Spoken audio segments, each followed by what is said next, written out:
Pronto, agora sim. Boa noite, povo de Deus. Quem tá gostando da programação, diga eu. Rapaz, as crianças aqui deram show de bola, viu? Parabéns ao departamento infantil, parabéns às crianças, né?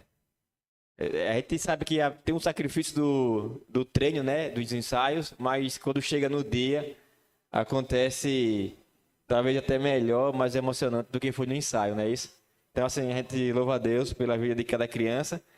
E que Deus continue usando, né, os pais, as pessoas que estão à frente do departamento, para que sempre tenha esse desejo no coração de se envolver e saber que vocês estão plantando a boa semente.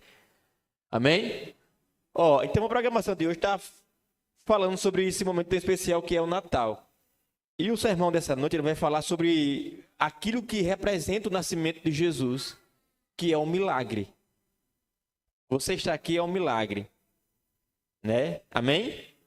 Você está aqui respirando, saudável, sem problema nenhum, é um milagre. Então, hoje, o tema do nosso sermão é: tudo é possível ao que crê.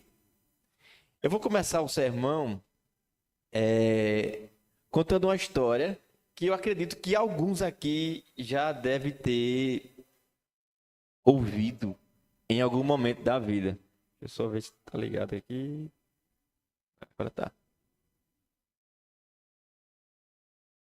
Pronto, deixa eu voltar aqui, que foi mais. Pronto. Essa imagem aqui representa, né, alguém se afogando, não é verdade? Então, olha que interessante.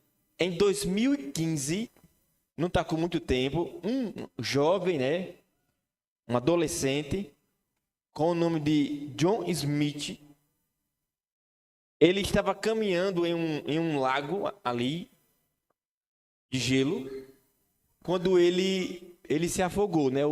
Se partiu ali, ele caiu, e durante 15 minutos ele ficou ali, ó, se afogando. Até que veio a equipe de resgate. O interessante é que, até na hora que ele foi resgatado, um dos socorristas ouviu uma voz que dizia assim: olha, é mais para trás. E ele questionou com os companheiros: você falou comigo? Ele disse: não. E aí ele atende aquele chamado, dá um passo para trás e ele encostou em algo, era no menino. E ele consegue puxar o menino dali. E imediatamente o rapaz é levado para o socorro, né, o médico lá, o hospital. E apesar de todo o cuidado dos médicos, pouco tempo depois, ele foi declarado morto. Mas esse não foi o fim de John Smith, porque ele tem uma mãe, assim como você também tem uma mãe, ou assim como você também tem um filho. E essa mãe, ela recusou aceitar aquele veredito dado pela medicina. E sabe o que foi que ela fez? O nome dela é Joyce Smith. Sabe o que ela fez? Sabe qual foi a decisão que ela tomou? Ela decidiu orar. E ela decidiu clamar a Deus. Em meio àquela situação, aquele cenário de tristeza, talvez de luto, ela clama, ela ora, ela roga a Deus, ela pede aos céus. E o impossível aconteceu, algo sobrenatural, que foi o quê? O menino voltou à vida. Aqui está a mãe, o rapazinho e o pai. Essa história que eu estou contando para você, em 2019 se tornou um filme com o título Superação, o Milagre da Fé. Irmãos, como é que é o nome do sermão? O título? Tudo é possível ao que crê. Que essa noite a gente estudar um outro milagre que vai acontecer aqui através das folhas da palavra de Deus, da Bíblia. Que você e eu, que nós possamos extrair essa história para a nossa vida e ter a convicção que O impossível nas mãos de Deus se torna possível. Eu gostaria de mandar um abraço, né, para o nosso querido pastor Heraldo. Ele está assistindo e ele mandou um abraço para cada um de vocês aqui, viu? Então a gente fica feliz, né, que ele está nos acompanhando através das redes sociais. E agora, irmãos, John Smith, sabe o que ele faz da vida hoje? Ele prega a palavra de Deus e o milagre que Deus fez na onde? Na vida dele. No final desse sermão, eu vou contar um outro milagre. Não longe, mas perto. Tão perto que é possível cada um aqui tocar. Vamos lá? Abra sua Bíblia aí, Marcos.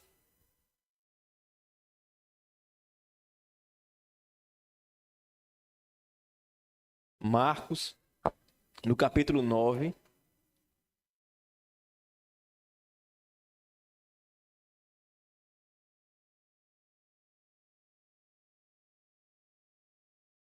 Versículo do 14 em diante. Quando você achar, diga amém. Ó, essa é uma hora muito importante, né? Que é o momento da gente ouvir a palavra de Deus. Certo que é um pecador que está falando, mas por trás do pecador tem a certeza de que é o Espírito de Deus que vai estar me usando aqui e vai estar traduzindo essa mensagem ao seu coração e à sua mente. Então, essa é a melhor parte. Essa é a melhor comida. Porque diz Jesus que a minha comida e a minha bebida é fazer a vontade de quem? De meu Pai. Que essa noite a gente se delicie ouvindo a palavra dele. Vamos orar. Senhor nosso Deus, nesse momento queremos te agradecer por nos conduzir até aqui essa noite. Uma noite onde nós celebramos o nascimento do teu Filho amado, do amor que se vestiu de carne, de humanidade e veio para esse mundo nos trazer esperança. Mudar a nossa vida, o nosso destino, nos tirar da morte e nos levar para a vida eterna. Que essa noite o teu Santo Espírito venha ser o mensageiro, que ele possa falar aqui aos corações das pessoas que se encontram de maneira presencial ou até mesmo virtual. Que nesse momento, ó Deus, nós te rogamos, porque nós estamos em um só Espírito aqui essa noite e pedimos que ele seja o nosso mensageiro, que ele fale aos nossos corações, que ele nos ajude para que a nossa fé possa aumentar, possa crescer, possa frutificar. Desde já perdoa os nossos pecados. Abençoa, Pai, cada familiar aqui representado. Se tiver alguém que precise chegar, que o Senhor traga. Permaneça conosco, no doce nome de Jesus. Amém. O tópico que eu coloquei aqui em cima é o seguinte: multidão agitada. E a gente começa assim, ó. Versículo 14. Fala assim: quando chegaram ao lugar onde estavam os outros discípulos, viram uma grande multidão ao redor deles. E os mestres da lei discutindo com eles. Logo que todo o povo viu Jesus, ficou maravilhado e correu para fazer o quê? Saudá-lo. Pegando o finalzinho desse versículo, você lembra de um outro episódio da vida de Jesus, onde que as pessoas foram saudá-lo, adorá-lo? Alguém lembra aqui? No nascimento de Jesus, os magos vindo do Oriente, seguindo a luz da estrela, foram até Jesus, sabe para fazer o quê? Para adorá-lo. E sabe o que isso significa? Não perca os olhos, ou melhor, não perca o brilho dos olhos de estar aqui. Não deixe que as coisas desse mundo façam com que você perca a alegria, perca o prazer, perca o brilho de contemplar, de ir até onde? Até onde? Até Jesus. Quando a multidão viu Jesus, a multidão foi lá, ó. E o texto diz que a multidão ficou o quê? Maravilhado. Ou maravilhada. Porque ele chegou. Porque onde Jesus chega, o clima muda. Se está trevas, o que acontece quando ele chega? Luz. Tudo fica brilhante. Se está tristeza, tudo fica alegre. Porque Jesus é a luz do mundo. Jesus é aquele que nos traz paz e alegria. E aqui, dentro desse contexto, Jesus percebeu que estava acontecendo uma situação aqui. Estava acontecendo uma discussão. E por que aquela discussão estava acontecendo? Antes de Jesus chegar até esse momento, sabe o que aconteceu? Jesus estava vivendo talvez um dos momentos mais significativos do seu ministério, que foi a transfiguração, onde os 3 amiguinhos de Jesus puderam contemplar ele como ele é, Deus. E depois daquele momento sublime do ministério de Cristo, onde que os discípulos viram que ele era Deus, ele desce e quando ele encontra os discípulos, o que acontece? Eles estão discutindo. E olha o que vai acontecer aqui. Vamos passar mais um. No versículo 16, Jesus perguntou aos discípulos: o que é que vocês estão discutindo com eles? Por que vocês estão discutindo com eles? E agora o silêncio vai ser quebrado, porque olha o que acontece agora no versículo 17. Um homem que estava na multidão respondeu: mestre, eu trouxe o meu filho para o Senhor, porque ele está dominado por um espírito mau e não pode falar. Sempre que o espírito ataca o meu filho, joga-o no chão, ele começa a espumar e a ranger os dentes. Ele está ficando cada vez mais fraco. Já pedi aos seus discípulos, aos discípulos do Senhor, que o expulsassem, o espírito, mas eles não conseguiram. Irmãos, antes da gente se aprofundar nessa fala do pai, eu gostaria de apresentar para vocês as 3 versões dessa história. Essa história ela é contada pelos 3 evangelhos sinóticos. Lucas, ele vai narrar essa história de forma breve, de forma curta, de forma resumida. É como se ele só passasse assim, ó, rapidinho. O evangelho de Mateus, ele traz um detalhe à história que nem Lucas, nem Marcos traz.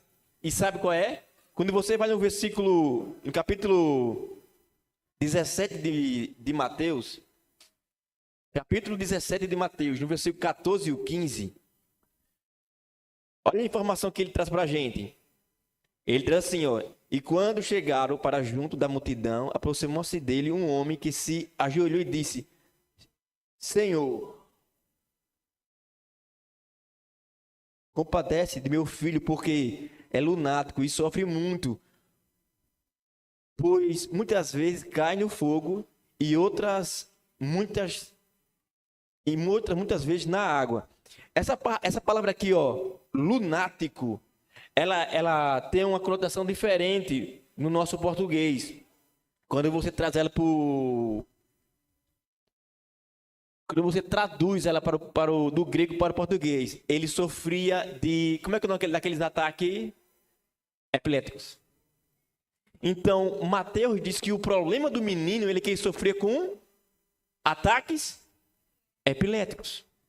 Mas Marcos vai dizer que ele sofria por causa de quem? Dos demônios. E aí, irmãos? Quem está falando a verdade? Alguém está falando a mentira aqui? Não. É que o diabo tem a capacidade de colocar em você problemas, doenças.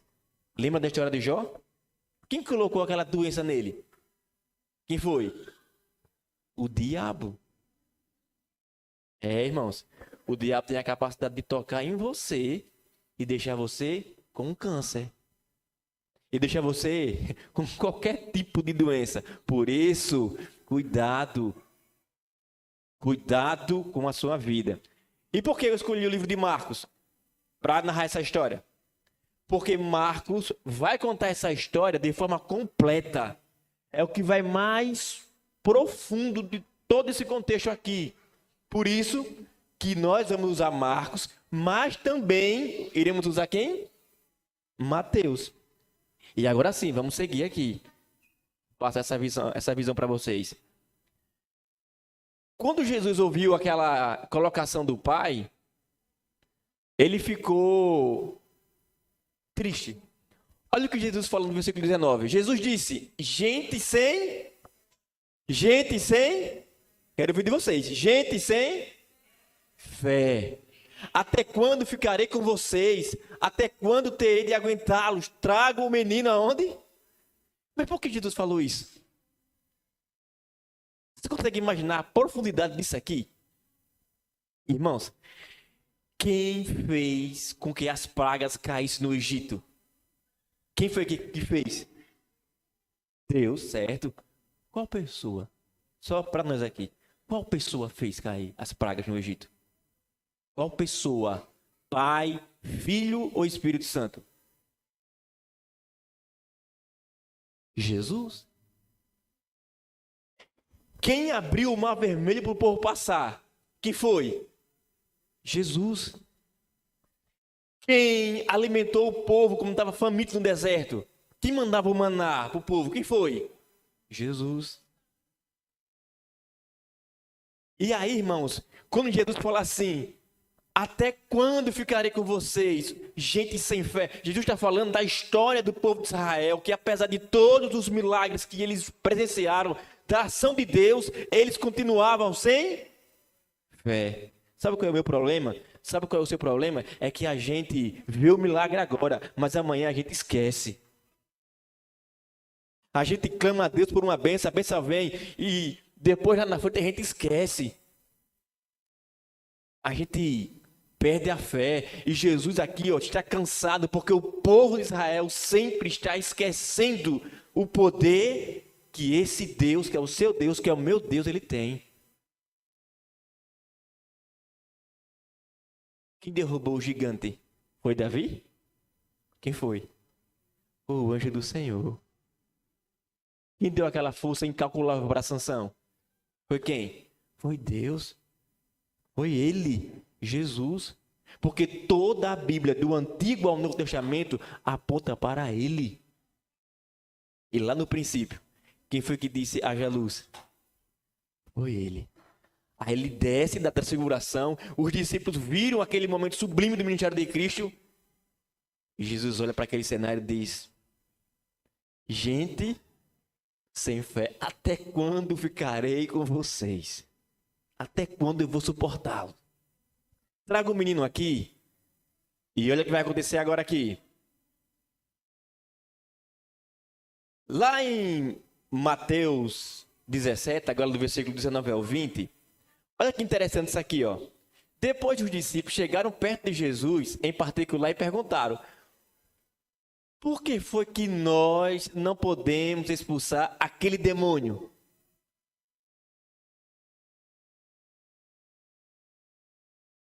No versículo 20 e no versículo 21, olha como Jesus responde. Jesus respondeu: foi porque vocês não têm bastante? Eu afirmo a vocês que isto é verdade, se vocês tivessem fé, mesmo que fosse do tamanho de uma semente de mostarda, poderiam dizer a este monte: saia daqui e vá para lá, e ele iria, e vocês teriam poder para fazer qualquer coisa. Olha o versículo 21. Mas esse tipo de demônio só pode ser expulso por meio de oração e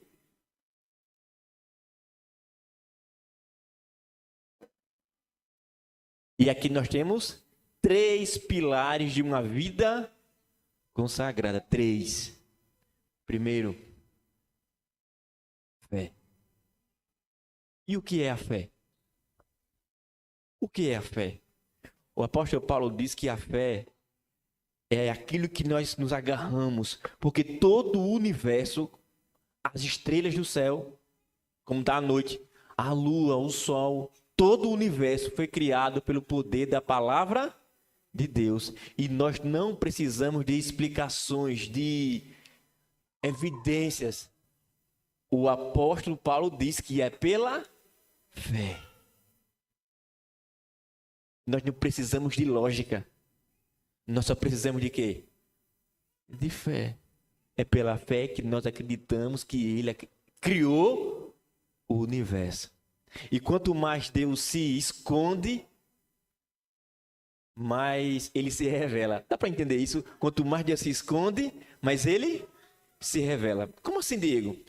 Como assim Deus se esconde e Ele se revela? É porque quanto mais nós avançamos no conhecimento da ciência, nós entendemos que é impossível tudo isso que existe nesse mundo ser obra do acaso, de uma mera explosão. É obra da palavra nas mãos de um Deus todo-poderoso. Então, o primeiro ponto aqui é fé. O primeiro pilar é o quê? Fé. Vamos para o segundo pilar. O segundo pilar é a nossa comunhão com Deus. Como é que você falar para o seu pai, quando você era um bebê, que você estava com fome? Eu que, irmão, chorando. Você não falava, mas você chorava. E imediatamente a mãe e o pai disse, esse menino tá com fome. A irmã riu, olha, é verdade. A oração é o alimento da alma, é aquilo que nos faz, nos aproxima de Deus, nos conecta a Deus. Nós precisamos de oração, nós precisamos conversar com Deus. Está com raiva? Ore a Deus. Está feliz? Ore a Deus. Venceu algo extraordinário na sua vida, aconteceu? Ore a Deus. Está passando por uma tempestade? Ore a Deus. Em todo tempo, a palavra de Deus diz que é para a gente orar. Então nós temos o primeiro pilar, a fé, e o segundo pilar é o quê? A oração. Um dos maiores pilares da vida de Cristo e do ministério dele foi a oração. Foi através do poder da oração que ele teve forças para dizer para Satanás assim, ó, nem só de pão viverá o homem, mas de toda palavra que sai da boca de Deus. Somente tendo comunhão com Deus é que a gente vai conseguir refutar o anjo que caiu do céu. E o terceiro pilar importante dessa noite é o quê? O jejum. Eu estava conversando com um homem, o nome dele é Roberto, um amigo que eu fiz lá, não estava trabalhando. E ele falava para mim assim, ó, Diego, jejum não é apenas de comida. Você sabia que existe vários tipos de jejum?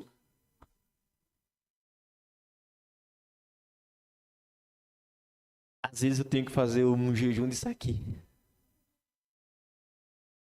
Disso aqui, ó. O que é isso aqui? Um celular. Às vezes eu preciso jejuar isso aqui, ó. Deixa ele de lado. Então, um pilar importante para que possa se fechar aqui uma vida consagrada é o jejum. Como foi que Daniel conseguiu as portas abertas lá na Babilônia? A história diz que Daniel jejuava. Daniel orava e Daniel tinha a certeza de que a mão do Senhor estava sobre a vida dele. Irmãos, será que esse Deus perdeu o time? Será que esse Deus perdeu o poder na sua vida? Não perdeu, não. A questão é que talvez a gente não está conectados nesses três pilares: fé, oração e jejum. Vamos continuar aqui. E o tempo é dinheiro. No comentário bíblico, na página 562, olha o que ele diz, ó. A declaração de Jesus indica que certos conflitos espirituais exigem preparo espiritual contínuo, caracterizado por oração, perseverança e o espírito de consagração. Irmãos, não adianta você orar no dia de passar o estudo. Você é um tolo se você achar que isso está certo. Você tem que orar no domingo, na segunda, na terça, porque você tem que viver orando, porque a oração é o alimento da alma. Há outro ponto aqui, ó. No livro Desejado das Nações, na página 431. Olha que conselho maravilhoso. Ó, os discípulos haviam sido descuidados em sua comunhão com Deus. Tinham deixado de sentir sua dependência de Cristo e, confiando em si mesmos, fracassaram. Todas as vezes que você e que nós aqui, a gente confiar na nossa sabedoria, no nosso bolso, na nossa força, no nosso entendimento, sabe o que vai acontecer com a gente? Iremos fracassar. Quantos discípulos Jesus tinha? Ele chamou. Quantos? 12, não foi? Qual foi o que confiou nele mesmo? Teve um que só confiou nele. Quem foi ele? Nele próprio. Nele mesmo. Judas. Judas é o único discípulo que ele tinha convicção que Jesus estava errado. Ele tinha a certeza de que ele deveria ajeitar, dar um empurrãozinho para que Jesus caísse em si, confiando plenamente na sua força, no seu entendimento, na sua sabedoria, caminhou para a fileira do inferno. Porque todas as vezes que a gente depende da nossa sabedoria, confia nela, nós estamos caminhando para as fileiras de Satanás. Porque ele é o primeiro que confiou em si mesmo. Satanás é o Deus dele mesmo. Ele só acredita nele. Ele acha que isso é o suficiente. Mas você e eu somos diferentes. Nós acreditamos e confiamos no agir de quem? De Deus. Vamos continuar, que nós estávamos já chegando no final. E agora o êxtase da história dessa noite. A cura de quem? Do menino. Marcos 9, do 20 ao 23, fala assim, ó. Quando o levaram, o Espírito viu Jesus e sacudiu com força o menino. Ele caiu e começou a rolar no chão, espumando pela boca. Aí Jesus perguntou ao pai, quanto tempo faz que o seu filho está assim? O pai respondeu, ele está assim desde pequeno. Vamos lá, vamos continuar. E muitas vezes o tem lançado no fogo e na água para o destruir. Mas, preste atenção nessa frase aqui, ó. Mas se tu podes fazer alguma coisa, tem compaixão de nós e ajuda-nos. Jesus respondeu, se eu posso, tudo é possível para aquele que tem fé. Aqui está o segredo de todo o sermão. O pai chegou até Jesus e perguntou se ele podia. E Jesus confrontou o pai com essa pergunta aqui, ó. Se eu posso? Se eu posso? Você está sendo, é sério isso que tá, essa pergunta aqui é séria para mim. Você está perguntando se eu posso. Olha para isso aqui, ó. Se tu podes, irmãos, a pergunta do pai revela dúvida e o quê? E limitação. Mas olha aqui, ó. O inimigo frequentemente usa esses dois elementos para enfraquecer a fé. Faz o ser humano olhar para as suas limitações e questionar o poder de Deus, desviando o foco da promessa divina. Olha a pergunta de Satanás para Jesus. Se tu és o Filho de Deus, se tu és, interrogação, transforma essas pedras em pães. Qual foi a resposta de Jesus para ele?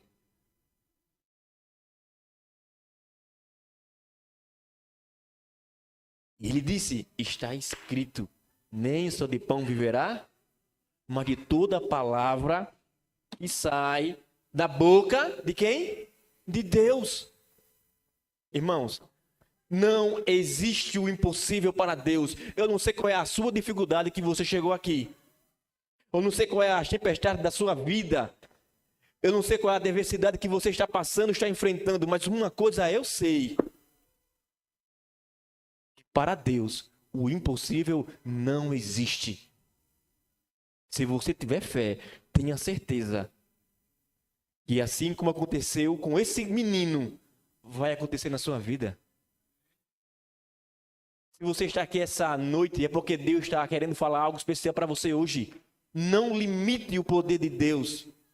Não coloque em dúvida a ação de Deus. Tenha a certeza de que Deus está olhando para você. De que Deus cuida de você. De que Deus se preocupa com você. Olha para isso aqui, ó.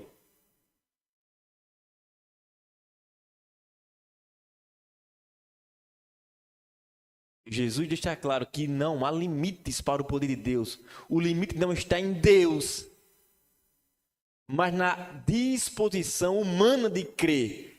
Sabe o que isso significa? Muitas das vezes eu limito o poder de Deus. Olha, um Deus tão poderoso, eu coloco ele dentro de uma caixinha. Aí aqui, ó, a fé não cria um poder. Ela apenas se conecta ao poder que já... Essa noite eu pergunto para você.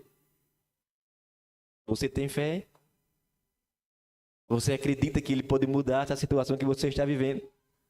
Você acredita que ele tem poder para fazer assim, ó, e mudar essa realidade?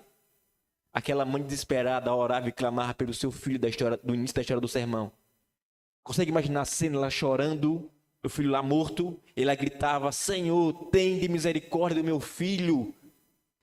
E o impossível aconteceu. Porque quando você coloca na mão de Deus, o impossível acontece. Olha aqui, ó. Versículo 24. Então o pai gritou: eu tenho fé. Mas olha aqui, ó. Ajuda-me a ter mais fé ainda. Você tem fé? Você tem fé? Amém? Mas Deus tem a capacidade de fazer essa noite com que a sua fé cresça, aumente e se desenvolva ainda mais. Só depende de você.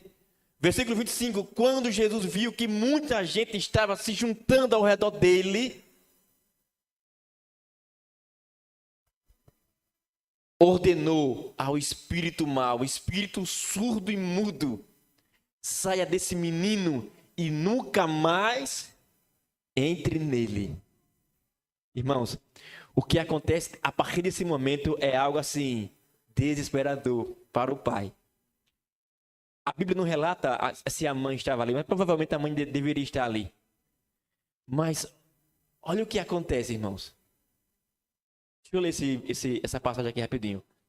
A fé que se apega a Cristo, embora misturada com dúvida, será aceita. Aquele que reconhece sua necessidade e clama por quem? Por Jesus. Ele será atendido. Amém? Não deixe de clamar, não deixe de pedir, não limite a ação do Espírito Santo. E olha aqui, irmãos, no versículo seguinte. O Espírito gritou, sacudiu o menino e saiu dele, deixando-o como morto. Imagina a cena agora, o pai vendo o menino sendo sacudido e depois desfalecido no chão. E a multidão começou a olhar e começou a dizer: ele está morto. Por isso todos diziam que ele havia morrido. Eu tenho que andar aqui para não perder o foco.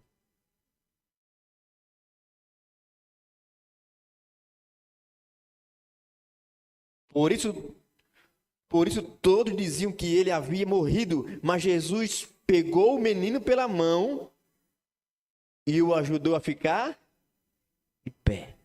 Amém? Irmãos, se essa noite alguma coisa colocou você no chão, Jesus te pega pela mão e te faz ficar de pé. Irmãos, quando aquela mulher que foi acusada de adultério foi jogada aos pés de Jesus, sabe o que Jesus fez com ela? Jesus ergueu a mão dele e ergueu aquela mulher e colocou ela de pé. Porque Satanás pode tentar me colocar no chão, o inimigo pode tentar derrubar você, mas o seu, o meu, o nosso Jesus tem a capacidade de nos levantar e nos colocar de pé. que essa noite, ao celebrarmos aqui essa festa tão bonita, desde a encenação das crianças, dos louvores, da oração, que você tenha a certeza de que Jesus continua nos levantando e nos colocando de pé. E eu vou terminar aqui esse sermão com essa imagem, que é a imagem que representa a programação dessa noite, que é a imagem que clama ao seu coração e ao meu. A imagem de que Jesus nasceu, o milagre de Deus tomou forma humana, veio para esse mundo para nos levantar, nos erguer e nos devolver para onde? Para a vida eterna. Então, irmãos, eu suplico, não perca o brilho nos seus olhos de encontrar com Jesus aqui. Porque tenha certeza que Ele caminha aqui, ó, no meio de nós. Ele sonda os corações, Ele conhece. Permita que o menino Jesus, aquele que diz para você, para mim essa noite, que o impossível para Ele não existe, se que você permita que Ele possa nascer no seu, no meu, dos nossos corações. Eu gostaria que você prestasse atenção na letra desse louvor, que a Claudiane vai louvar aqui. E no momento que ela estiver louvando, se você sentir o desejo de ficar em pé, Deus colocar no seu coração esse desejo de se erguer, não recuse ao chamado do Espírito Santo.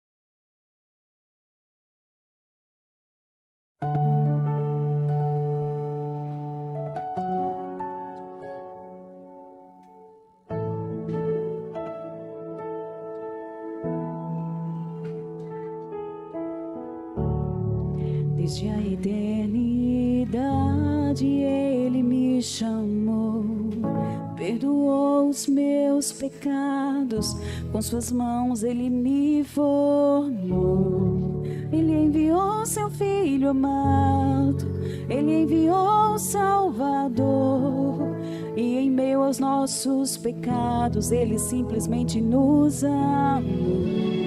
Ele nos mostrou a direção, nos libertou da escuridão, o seu amor nos alcançou e nele eu sou. Numa noite de Natal, uma estrela no céu brilhou, anunciando a chegada do Filho do amor. Ele é nosso Salvador, o Filho amado do Senhor, que por esse mundo se entregou.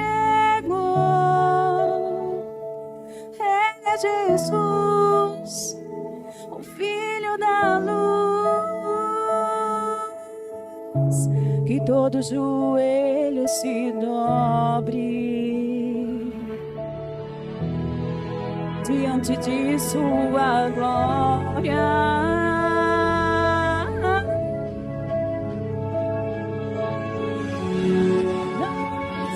Amor, não existe amor, e o que Jesus sente por nós.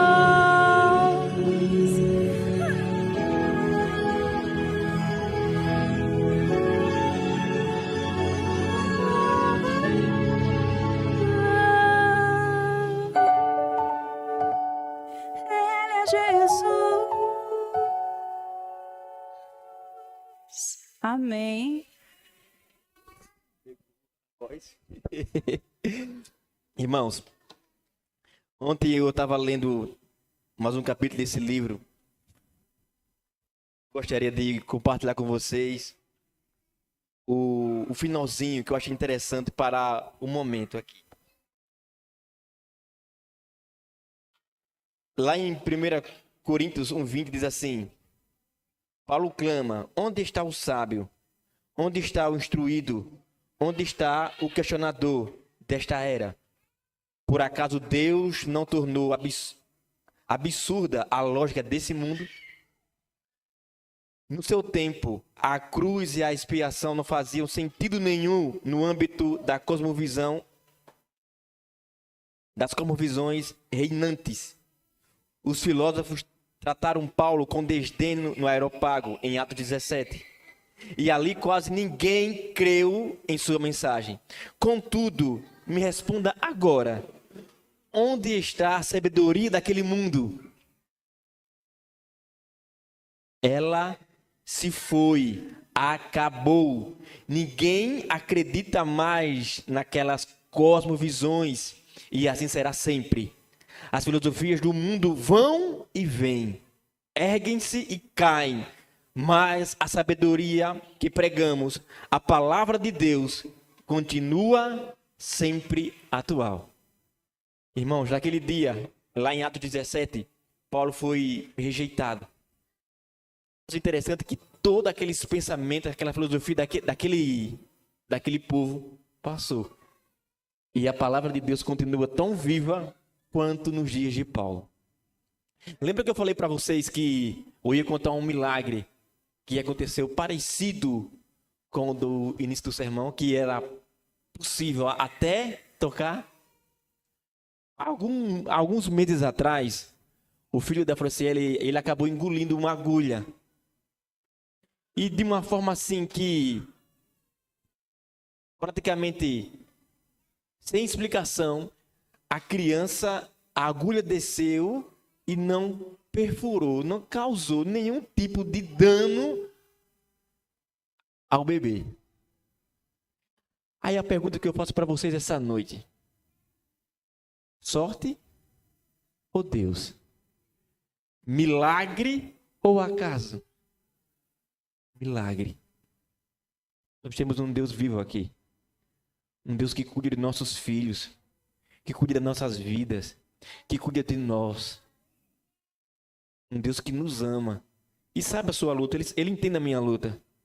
Mas mesmo assim, Ele está nos levando para o melhor de todos os lugares.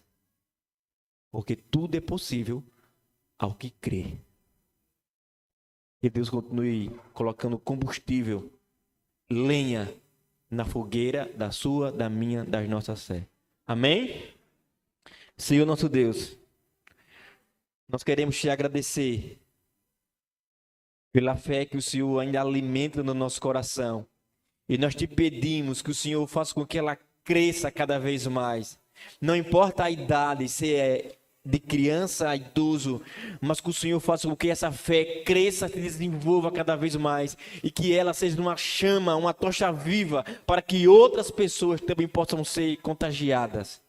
Nos leve em paz para os nossos lares, nos dê uma semana vitoriosa, o final do ano na Tua presença e que na quarta-feira, Senhor, possamos estar aqui às 5 horas da tarde para que, de maneira bíblica, possamos, no pôr do sol, terminar e entrar no novo ano, na Tua presença e na presença dos Teus filhos amados, os nossos irmãos. Fica conosco, desde já, no nome de Jesus. Amém.